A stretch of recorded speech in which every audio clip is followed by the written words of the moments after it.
The school gate should never have been open at that hour. It wasn't just a matter of schedule or basic safety rules. There was something profoundly wrong about that simple, almost banal sight of half-open iron bars creaking slowly under the pressure of a wind that did not seem natural. Alvaro Gomez Municipal School had always been a noisy place during the day, filled with voices, footsteps, nervous laughter, and teenage complaints. But at night, it assumed another identity, as if the entire building stripped itself of its mask of normalcy and revealed what it spent the whole day trying to hide. The silence was not the absence of sound. It was a thick, almost physical presence that pressed against the ears and made the heart beat faster for no apparent reason. And when Lucas crossed the gate with the other four behind him, he had the clear and unsettling sensation that they were not entering an empty building, but something that was awake and aware. The moon illuminated only part of the courtyard, creating shadowed areas so dense they looked like holes in the world, and the cracked concrete reflected a sickly pallor, like exposed bones beneath the skin of the city.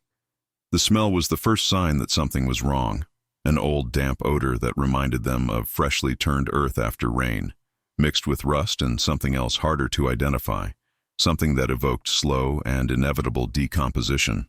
Mariana felt her stomach twist the moment she took her second step onto the grounds, and for a brief moment she considered saying she wanted to leave, but she swallowed the words, because the fear of seeming ridiculous was smaller than the corrosive curiosity that had been eating at her for weeks.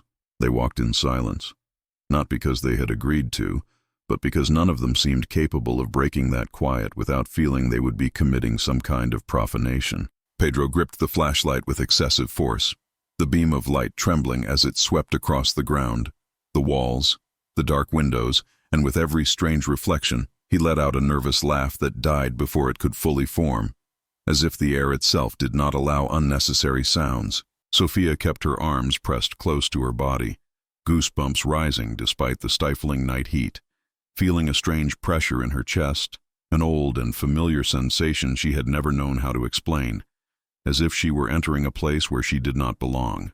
Andre walked last, his steps slow, his gaze unfocused, his pale face lit from below by the intermittent glow of his phone, and there was something about him that seemed out of place, as if this were not the first time he had crossed that space, even though he rationally knew he had never been there at night.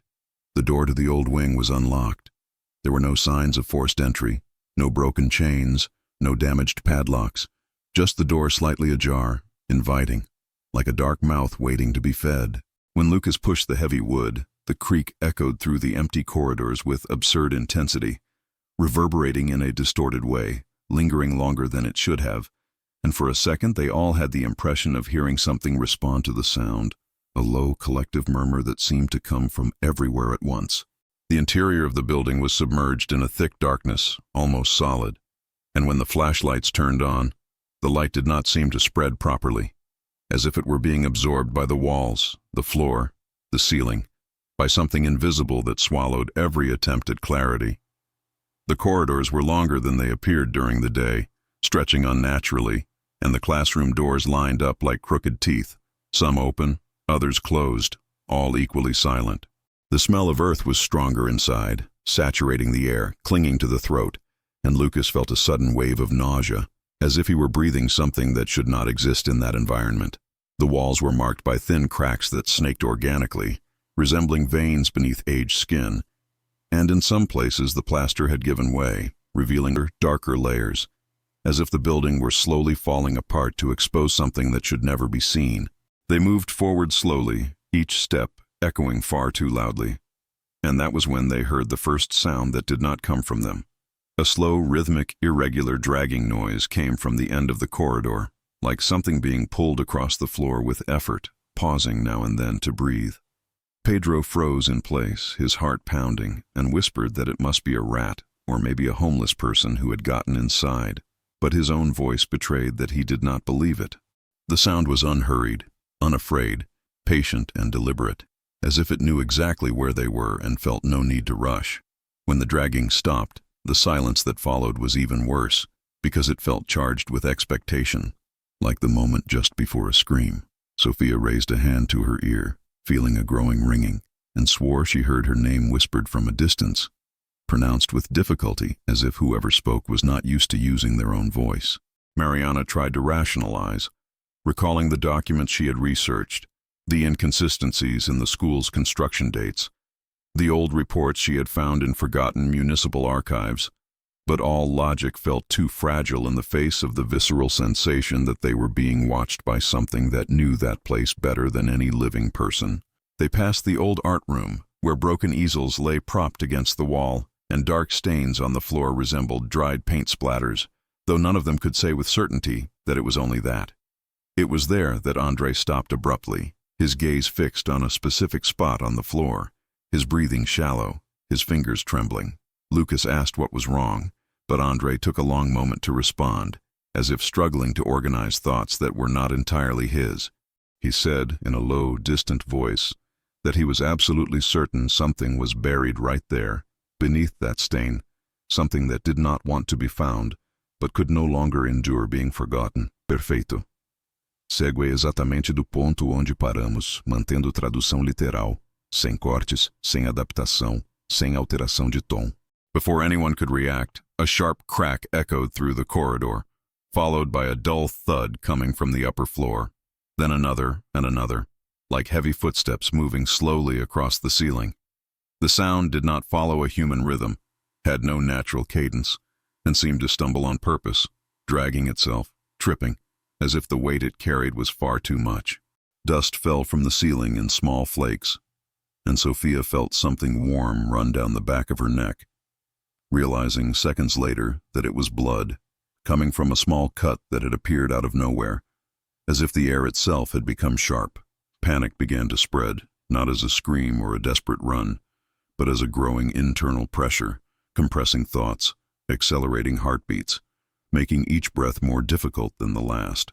The classroom doors began to slam shut on their own, one after another, in an irregular sequence, creating a chaotic echo that mixed with the footsteps above, and with the whispers that were now unmistakable. Multiple voices overlapping, some crying, others murmuring disconnected names, dates, pleas for help abruptly cut short. Mariana felt an intense dizziness as she passed an old mural covered in torn posters, and for a brief instant she clearly saw faces emerging from behind the paper, deformed, swollen, with mouths open in silent screams. She blinked several times, trying to dispel the vision, but the sensation remained, an unsettling certainty that those walls had absorbed more than just the sounds of classes over the years. Lucas began recording with the camera, not out of courage, but out of desperation, as if documenting what was happening were the only way to retain some control over a situation that had completely escaped comprehension. That was when they reached the old archive room, a place almost no one visited during the day, and which now seemed to pulse with an energy of its own, the air thicker, colder, as if they were approaching the rotting heart of the school. The door was open, and from inside came a low, continuous sound, similar to a muffled collective lament, like voices trapped behind a thick wall of earth. When they crossed the threshold, the temperature dropped abruptly, and all of them felt the same deep shiver, a cold that did not come from the skin, but from within, reaching something older and more primitive. Rotting cardboard boxes were scattered across the floor, some open, revealing yellowed documents, maps, handwritten records with trembling letters. Mariana knelt down, ignoring the revulsion, and began to leaf through the papers, feeling the weight of what she was reading accumulate in her chest. They were lists of incomplete names, many marked only as unknown, accompanied by old dates, long predating the founding of the school, and cold notes about hurried burials, without ceremony, without official records. There were references to mass graves, to unidentified bodies, to a piece of land that should never have been reused. As she read, the sound of the laments intensified, and Lucas realized it was coming from below, from somewhere beneath the floor of the room, as if the earth itself were trying to speak.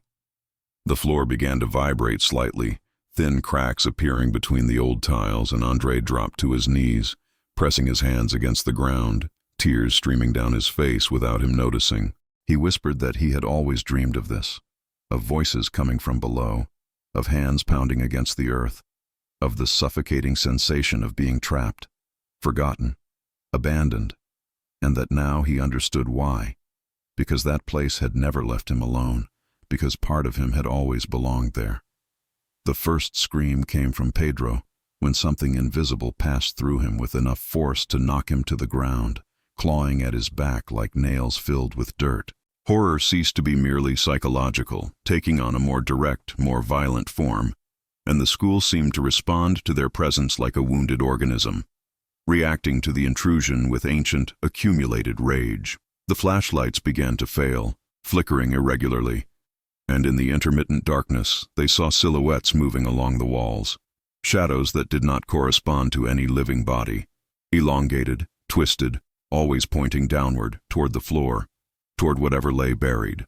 The sound of footsteps on the upper floor suddenly stopped, replaced by something worse, an immense weight descending slowly down the nearby staircase, each step creaking under a burden that should not exist, as if something very old and very heavy were finally coming to meet them. The air became unbreathable, thick with dust and the stench of decay, and Sophia felt cold hands close around her ankles, pulling her with force, while voices whispered in her ear that she should not leave, that no one should leave, because no one had ever truly left. And in that moment, as the floor began to give way beneath their feet, and the school slowly revealed what truly rested beneath its foundation, the 5 teenagers understood too late that they were not there to investigate a mystery, but to complete something that had been interrupted decades earlier, something that required presence, memory, and above all, sacrifice. Because what is buried without a name, without mourning, and without rest never forgets, never forgives, and never allows the living to simply walk away unscathed. The floor gave way with a dry crack, not all at once, but in small successive collapses, as if the earth itself were tired of supporting the weight of the school and everything that had been built on top of it. When the first row of tiles split apart, opening an irregular fissure from which a cold, fetid air escaped, Lucas had the absurd sensation that the entire building was sighing, relieved to finally expose what it had hidden for so long. Pedro tried to get up, his hand slipping on the floor covered with dust and ceramic fragments, panic distorting his face as something invisible continued to pin him down, as if a heavy knee were pressed into his back. He screamed disconnected words, begging for help, promising anything, swearing he would never return. But the voices that answered did not want promises. They wanted attention, recognition. They wanted someone to finally look down and understand. The fissure widened slowly, revealing not an ordinary hole, but an irregular descent made of compacted earth, rotting planks, and broken concrete, as if the space had been hastily improvised decades earlier and then negligently sealed. From it came the most disturbing sound Lucas had ever heard in his life, a low chorus of muffled moans, short, choking breaths, rhythmic pounding like weak fists striking rotten wood. For a terrifying instant, he was seized by intense vertigo, a superimposition of images that were not his memories, but infiltrated his mind as if they had always been there. Men and women being shoved into shallow graves, bodies piled together, wide eyes pleading for something that never came, earth thrown hastily while some were still moving. Mariana tried to pull Pedro by the arm, feeling something pull him downward at the same time. An opposing force, insistent, and it felt like fighting over a body with dozens of invisible hands, all cold, all desperate, all determined not to let go. Sophia screamed, her voice breaking, tears streaming as she felt her ankles being pulled harder, her nails scraping the floor, leaving thin marks that were quickly covered by dust. She swore she could now hear clear words, not just whispers, but full sentences spoken with difficulty, as if each syllable required enormous effort from whoever spoke.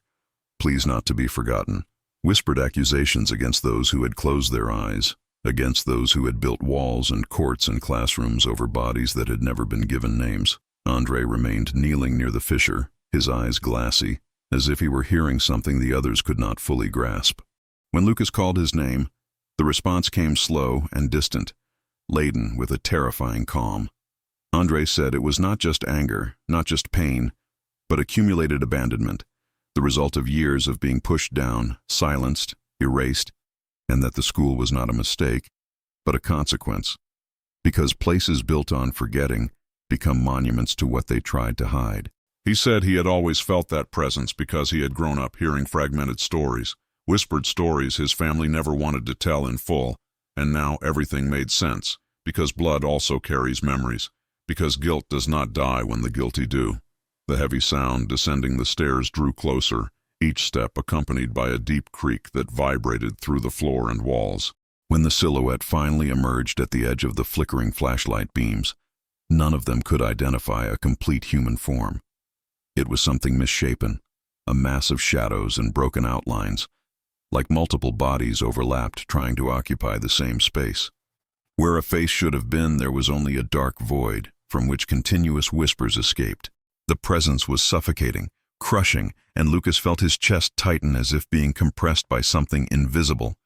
His breathing shallow, his heart racing in an irregular rhythm that seemed to be trying to escape his body.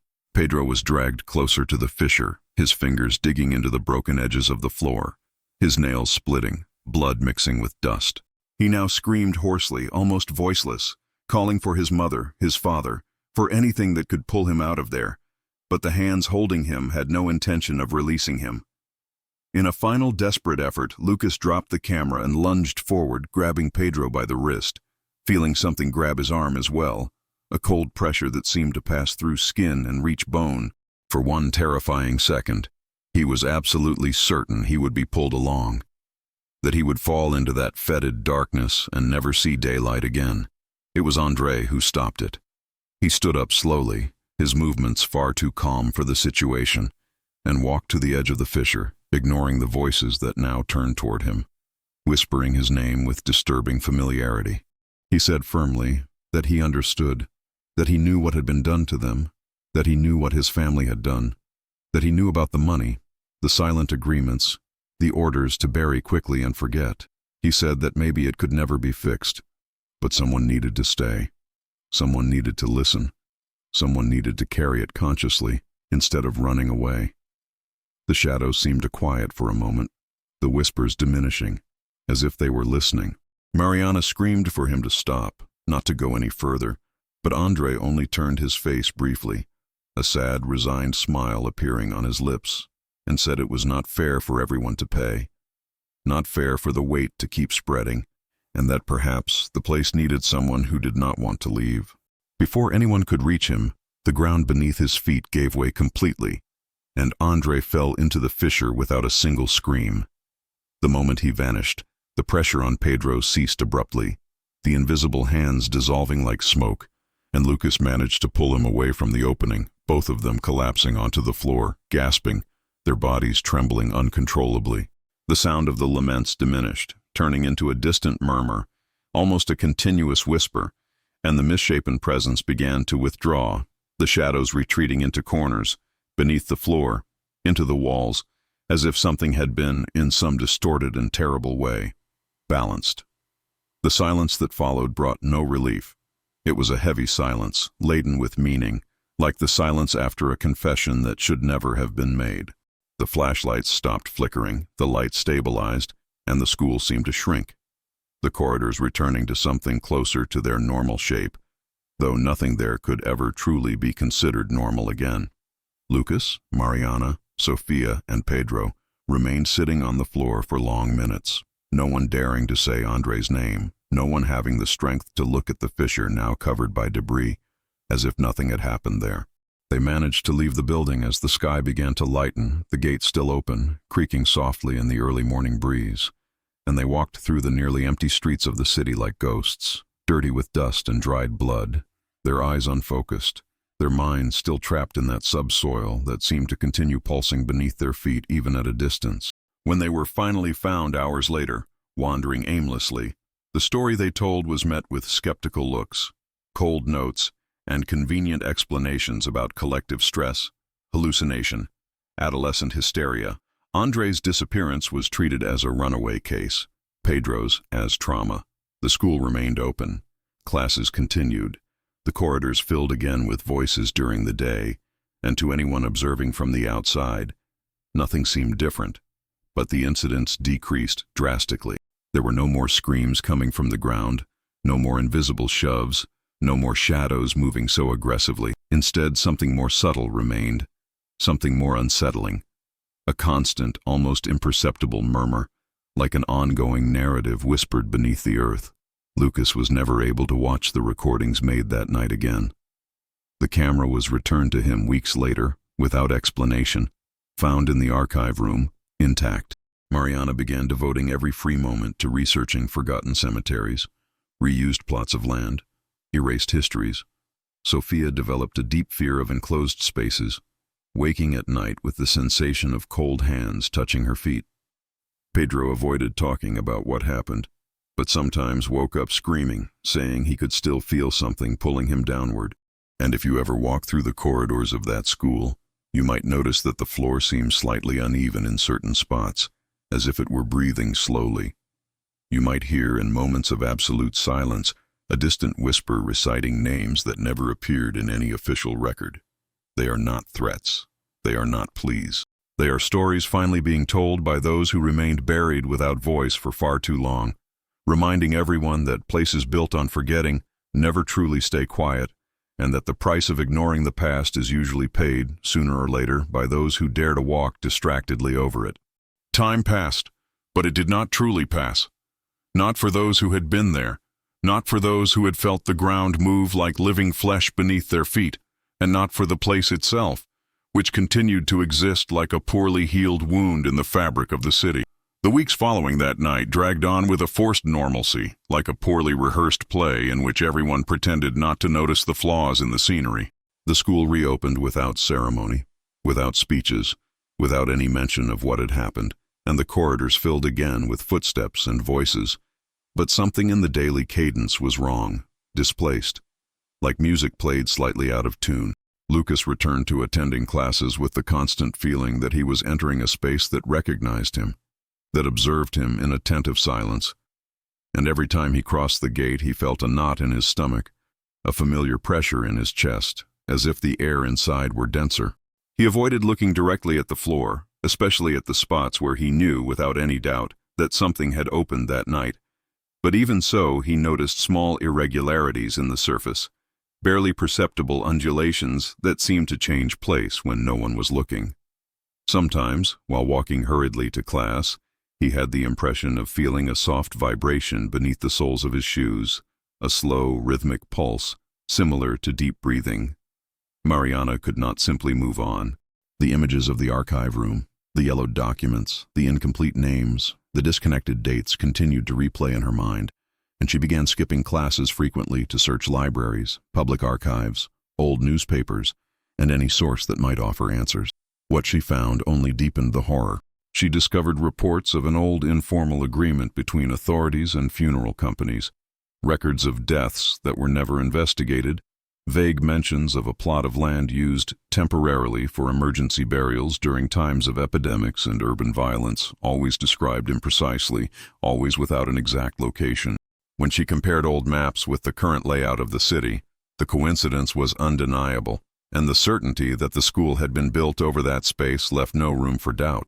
What disturbed her most, however, was realizing the systematic effort to erase any official connection, as if someone had actively worked to ensure that this story would never be told. Sophia began to feel things even more intensely.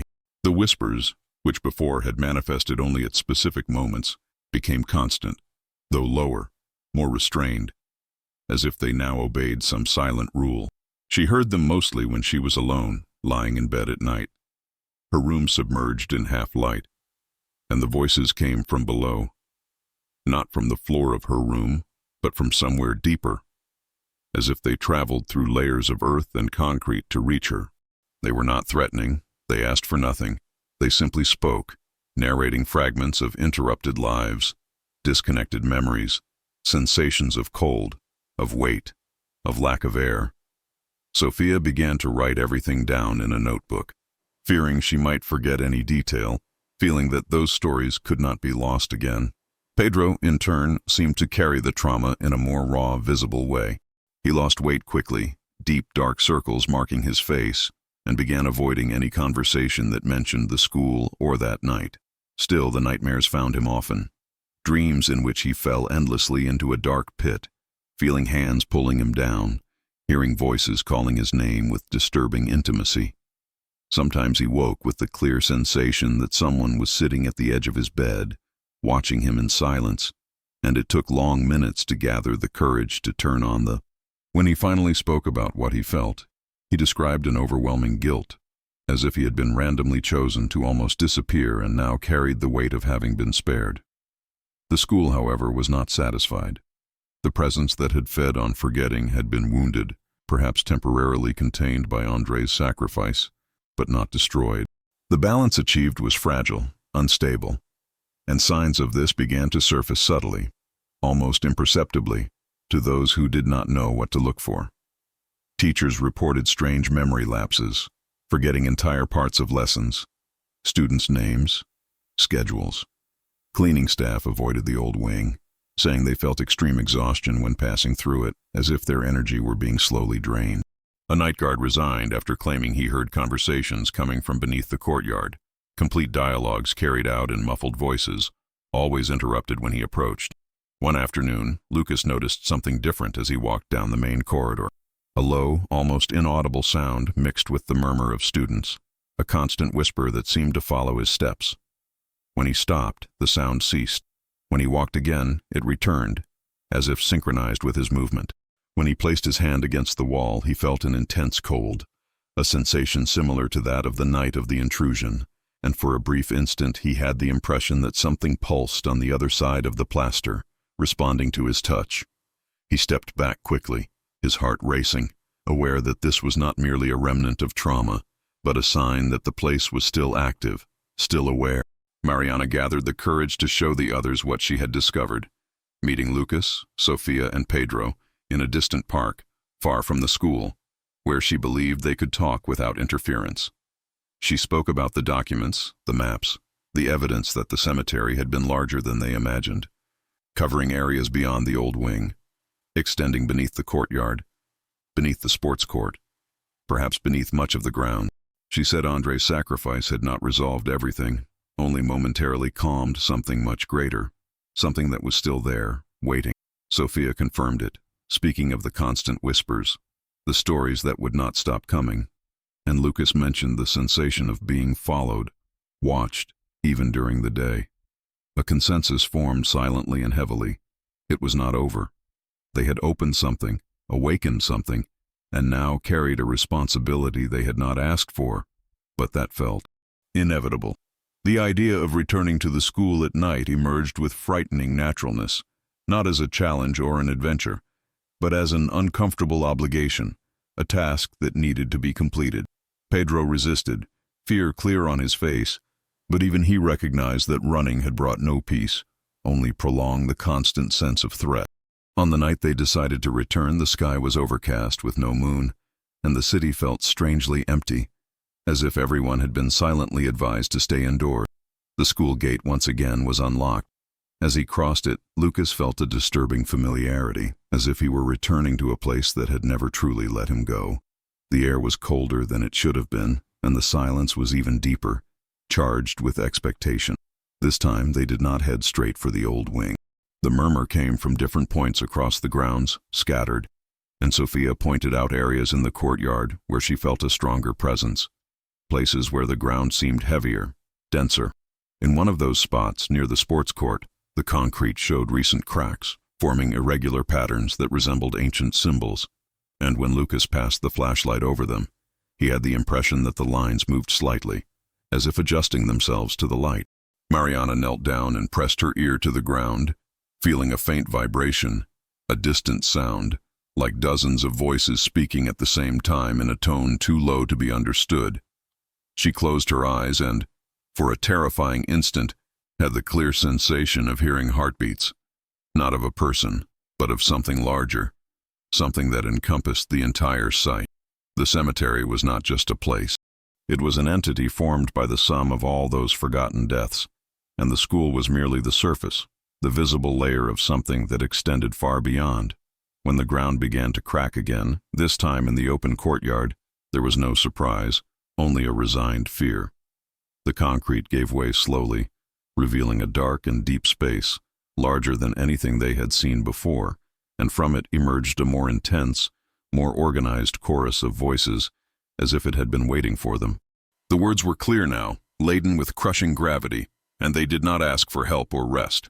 They said only that they wanted to be remembered, that they wanted the world to know what had been done there, that the imposed silence needed to be broken. And as the hole widened and the air became nearly unbreathable, Lucas understood with lucid terror that Andre's sacrifice had been only the first, and that the place, fed by decades of forgetting and death, would never be satisfied with so little. Because some things, once awakened, can no longer be silenced without demanding an ever higher price. The hole in the courtyard did not open violently.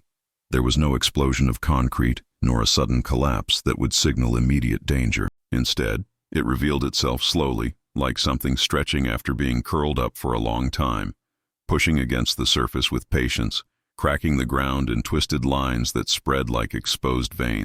The air escaping from it was unlike anything they had ever felt, an ancient cold mixed with the dense smell of compressed earth and slow decomposition, an odor that did not belong to the present but to forgotten layers of the past.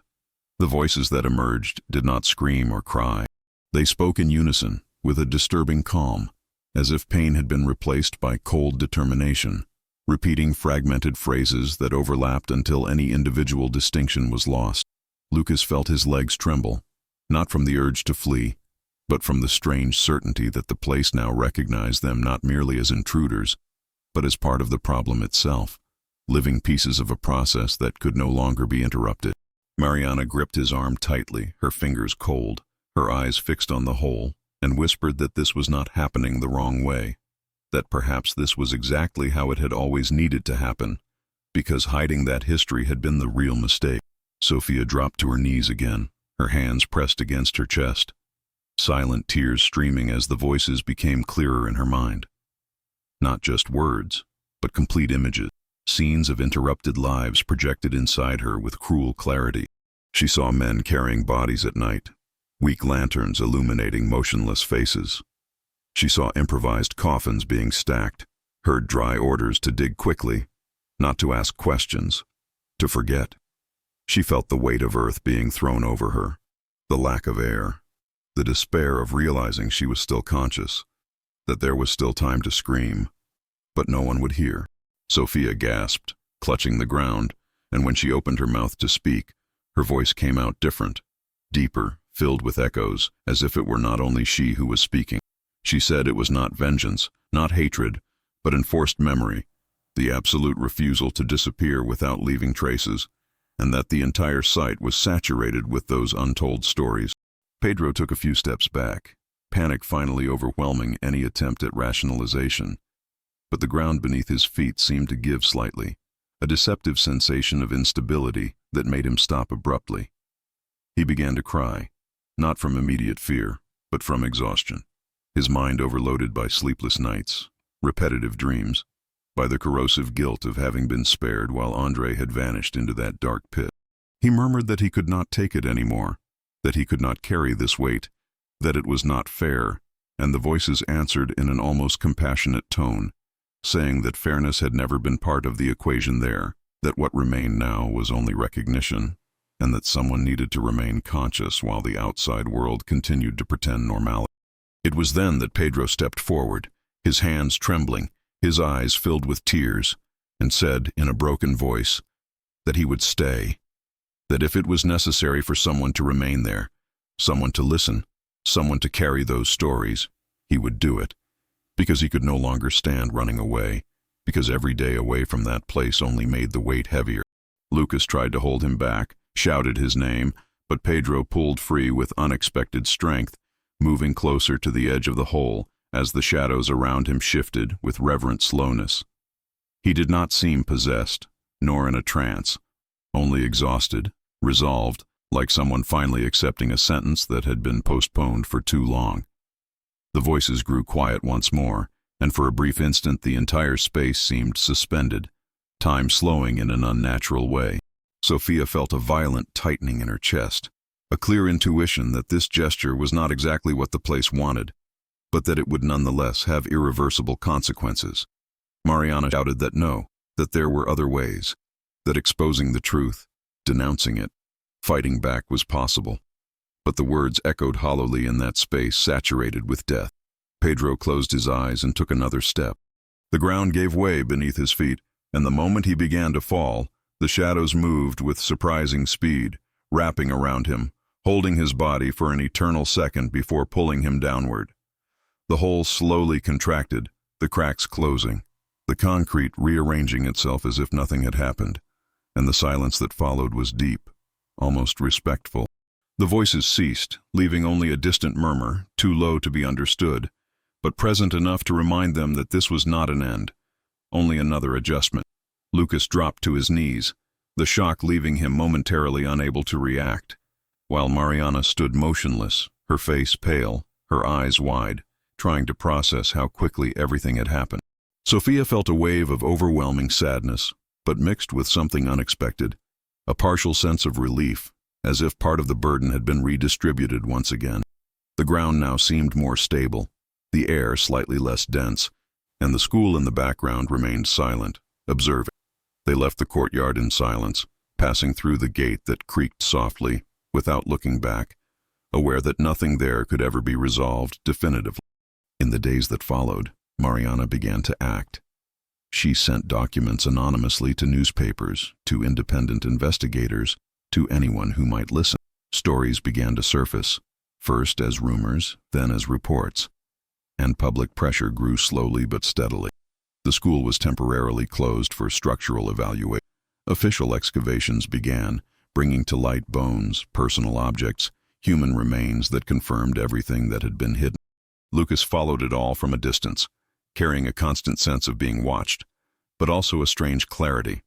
Sophia continued to hear voices, but now they were calmer, more organized, like an archive finally being opened. Sometimes, when passing near the isolated site, she felt a familiar presence, not threatening, merely attentive, as if someone were watching from afar, making sure they would not be forgotten again. And even after the site was fenced off, sealed, transformed into an improvised space of memory, those who knew the truth understood that what had been awakened there would never fully disappear.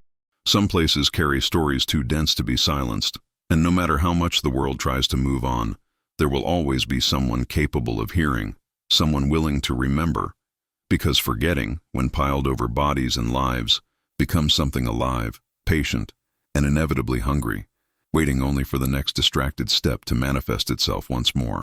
The land was isolated with tall barriers weeks later, surrounded by yellow tape and official notices that spoke of structural risk, technical investigations, and safety protocols, but no sign was capable of hiding what continued to pulse beneath the surface, a constant presence that could not be fooled by bureaucratic language or by belated attempts at repair.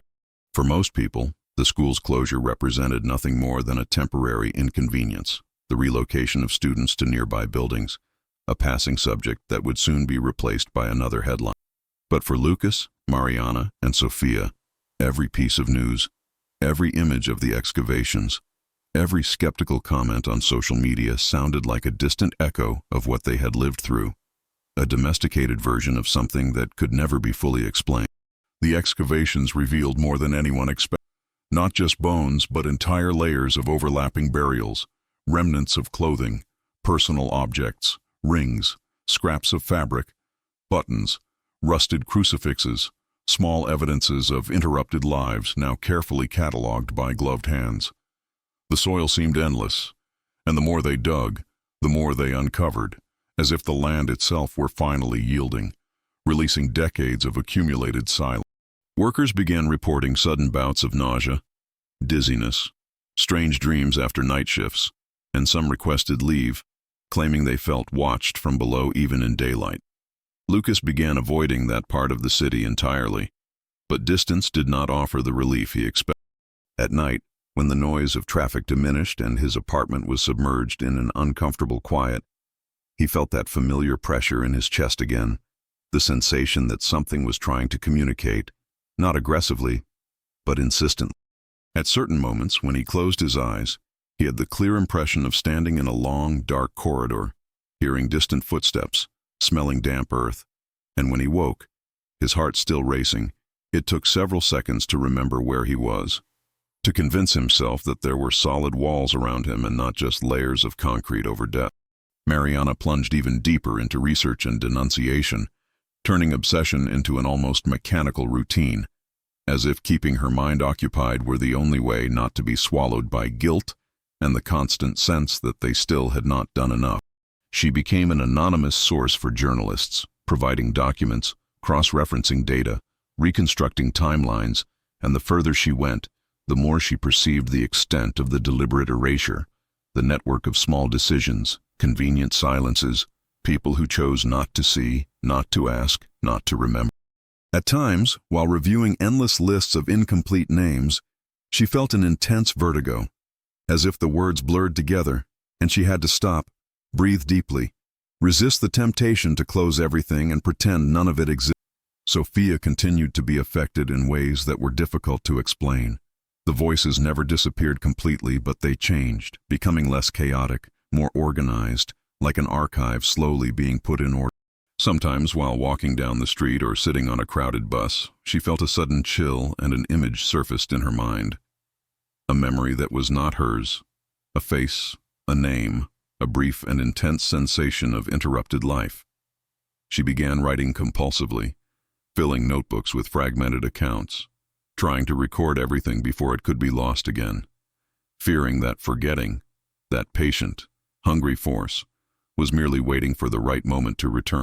Months later, when the excavations had already drawn national attention and the land was beginning to be officially recognized as a former clandestine cemetery, something shifted again. It was not a visible event.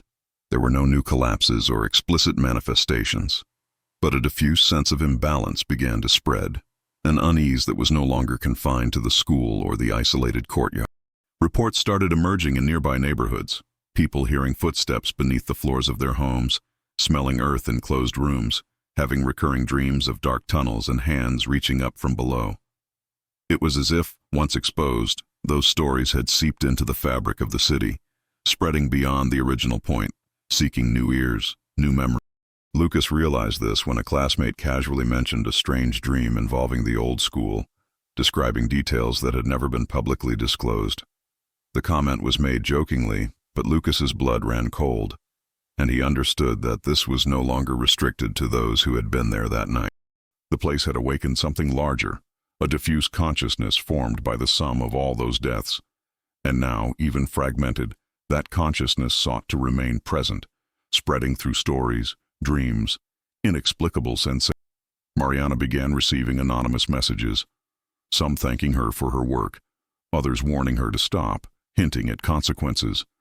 And among them appeared strange texts, disconnected phrases that did not seem to come from ordinary people, messages that mentioned specific dates, names she recognized from her research, details that had never been published. She tried to ignore them, to attribute them to trolls or curious onlookers, but deep down she knew something else was happening, something that could not be easily categorized or controlled. One night Sophia woke with an almost painful sense of urgency, her heart racing, her mind flooded with rapid, confused images. She knew, with a certainty that allowed no questioning, that she needed to return to the site, not to investigate, not to confront, but to listen. She dressed quickly and left the house before she could reconsider, walking through empty streets as if following an invisible map. When she reached the barriers, she found Lucas and Mariana there, as if they had been summoned by the same silent force. The three of them looked at one another in silence, recognizing in each other's faces the same mixture of fear and resignation. The site was quiet, guards slept in their booths, and the wind made the barriers vibrate softly, producing a low, continuous sound. Sophia approached and placed her hand on the cold metal, closing her eyes, and immediately the voices intensified, not as a chaotic chorus, but as an organized flow of narratives, memories being transmitted with painful clarity. She began speaking in a low voice, repeating names, dates, fragments of stories, while Lucas recorded, not with the intention of proving anything to anyone, but to prevent it from being lost. Mariana then realized something she had not fully considered before. The place no longer demanded physical sacrifices, no longer wanted bodies. It wanted conscious continuity. It wanted memory kept active, those stories circulating, being told, heard, recognized.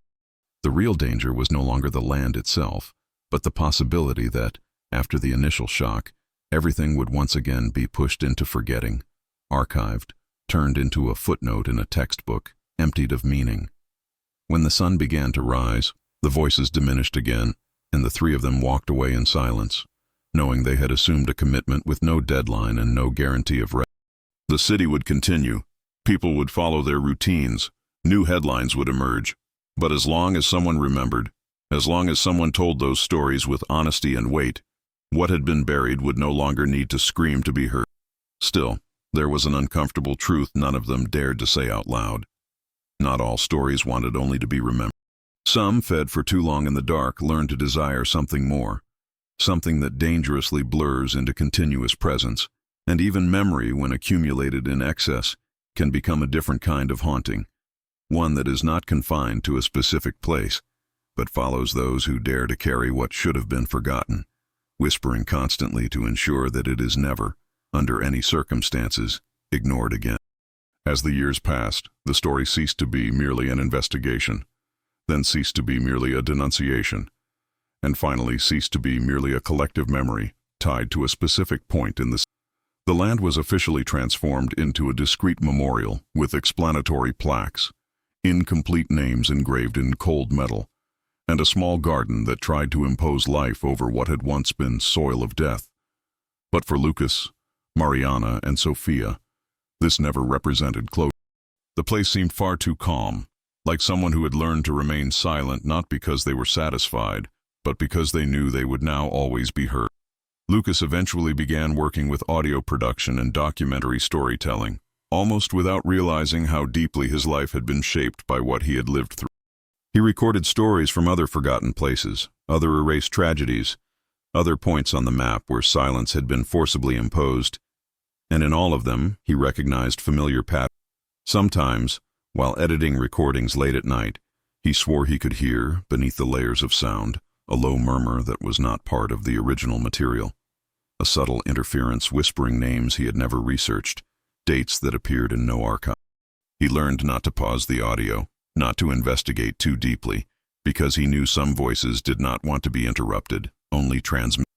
Mariana became known for her investigative work, even though many of her contributions remained unsigned. She helped expose other clandestine cemeteries, other silent agreements, other decisions made at night so no one would have to face the consequences during the day.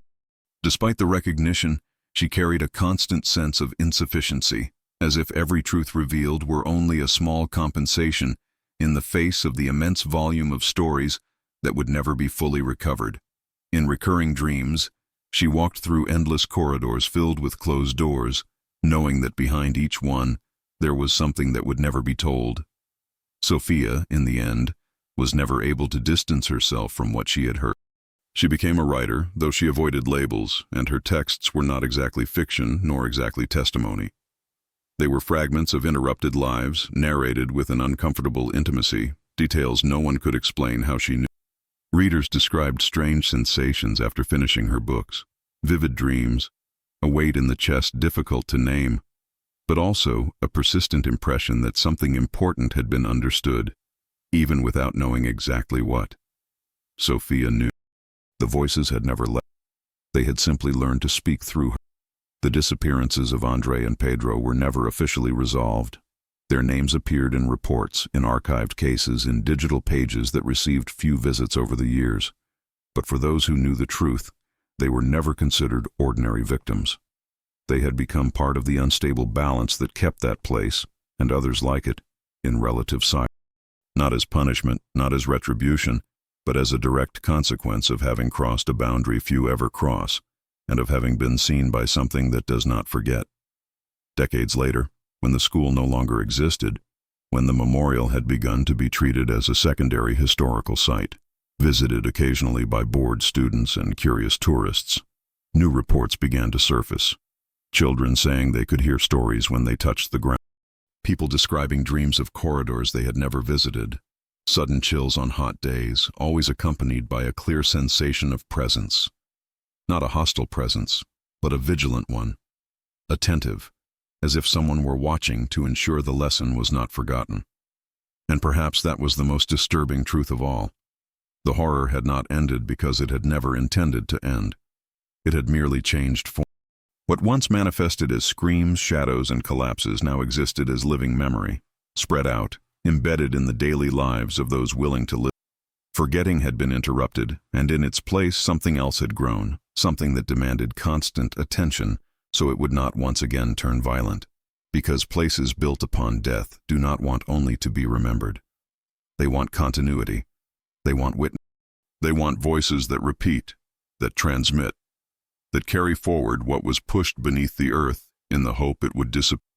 And as long as there is someone willing to listen, to tell, to feel that weight without looking away, what sleeps beneath the concrete will remain awake, patiently waiting for the moment when the world, once again distracted, tries to pretend that none of it ever happened.